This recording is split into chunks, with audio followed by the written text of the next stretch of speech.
It's me, Mario! Hi everyone, it's me, and today let's watch this video together! Hey guys, before we get started, I need to clarify something. This video talks largely about the absence of traditional Mario coins in Odyssey and how the evolution of Mario coins mirrors Japan's history with gold coins as well. Well, right after rendering this video, I saw that, bam, there they are. Though they still feel really out of place with the other coin-like items. But in any case, I admit, I just simply didn't see them. Completely my mistake. But I hope the slip of the eye doesn't spoil the history and culture I still really want to talk about today. So, despite my blunder, please enjoy the video. It's very good that we get to admit, we get to see people admit their mistake and apologize for it. So, I will understand. Thank you so much for mentioning it. Let's watch the video for educational sake. For information and knowledgeable purpose. Thank you. Game exchange, culture shock. Hey everyone, ℍ𝕞𝕞𝕞 here. Hey, so with E3 right around the corner, I think it's safe to say that a lot of people, including myself, are super hyped for Super Mario Odyssey. After all, Nintendo did state that the game would be its main focus for the event, and that has me pumped. Wow, 2017, wow, it's 4 years ago. Oh my, more than 4 years ago, I feel so old. Why? Because look at this! I know Nintendo likes to experiment when it comes to 3D Mario games like Sunshine and Galaxy, but this game takes it to a whole new level.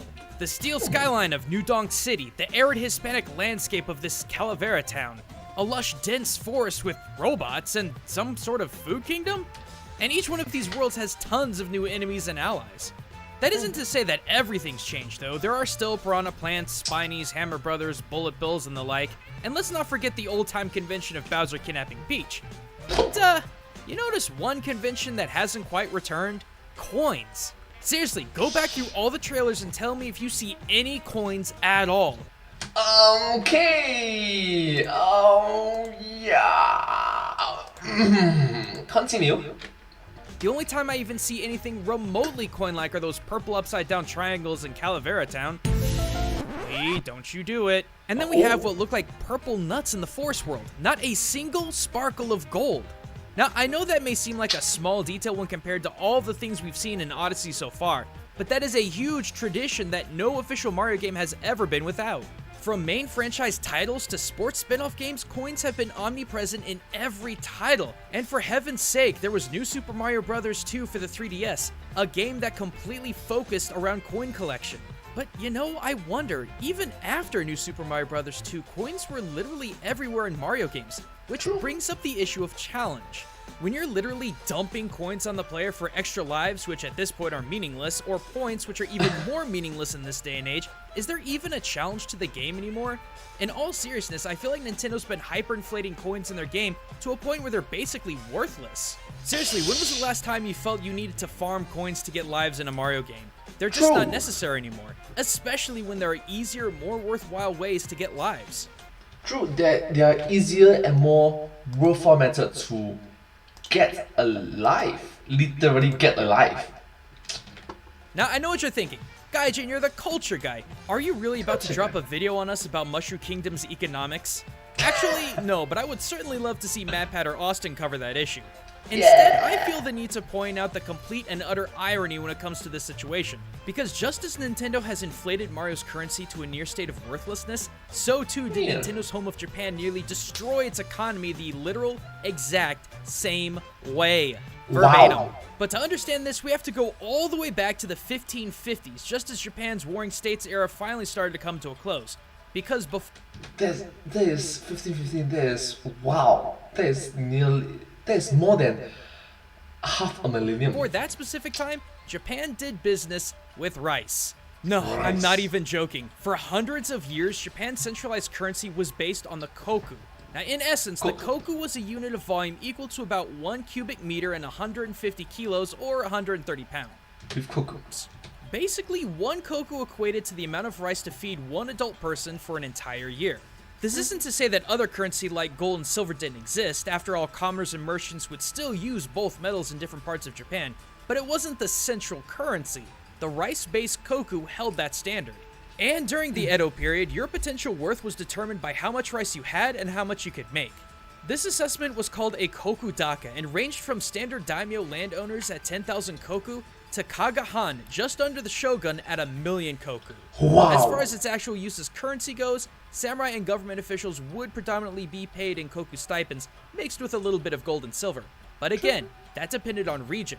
Farmers would also pay government and land ownership taxes based on the koku system. This, however, all changed when the Portuguese rolled into Japan's trade harbors in 1550 during the Nanban trade. I mean, seriously, imagine being a Portuguese tradesman traveling halfway across the world to sell your wares, and you're being offered short grain white rice as payment for your stack of matchlock rifles. Eventually, the lack of foreign interest in rice forced the shogunate to develop a new currency for foreign barter, which became known as the koban. You know, those long coins you see Beckett and Katz hold? Those became the newly established currency of Japan, having a worth of 1 koku per coin.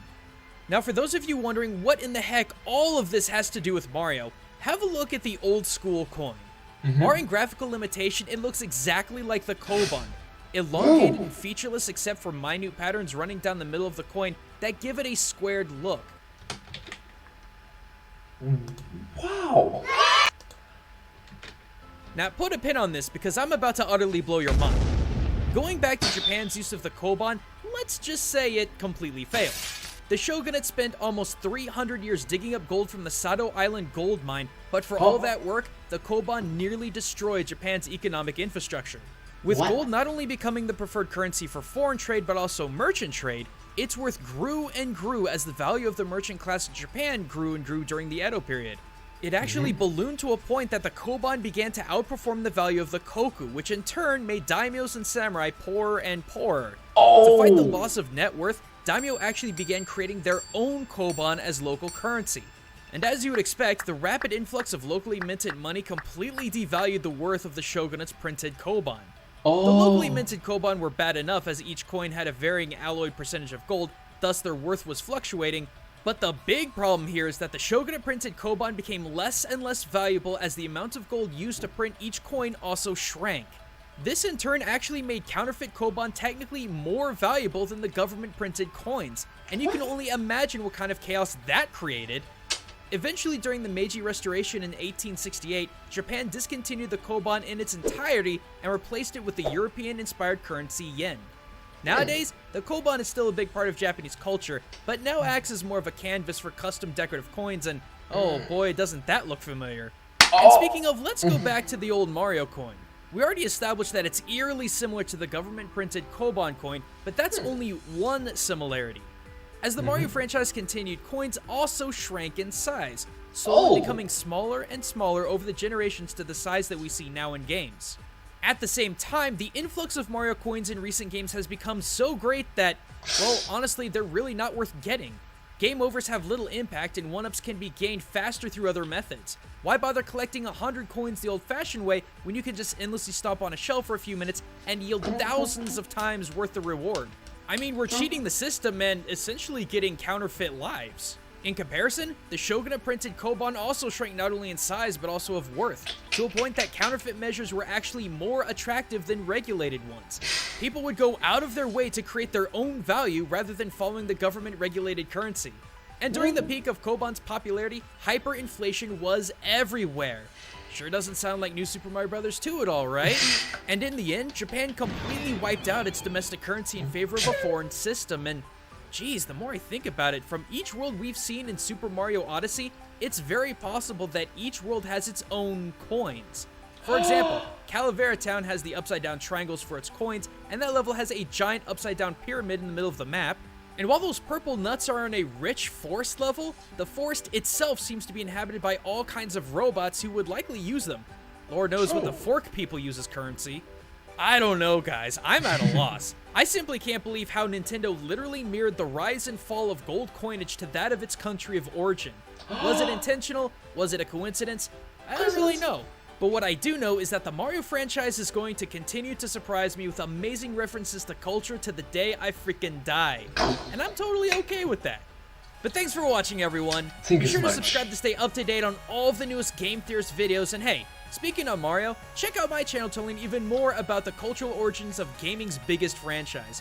or check out one of MatPat's many theories on the Mushroom Kingdom. His video on Mario Kart 8's disregard for safety really blew my mind. But until next time everyone, this is ℍ𝕞𝕞𝕞𝕞 signing out. Thank you so much for watching this video. I hope that this video has been very educational and knowledgeable. Thank you so much. I hope to see you in my next video. But hey, that's just a game. A game exchange. Culture shock. Thanks for watching.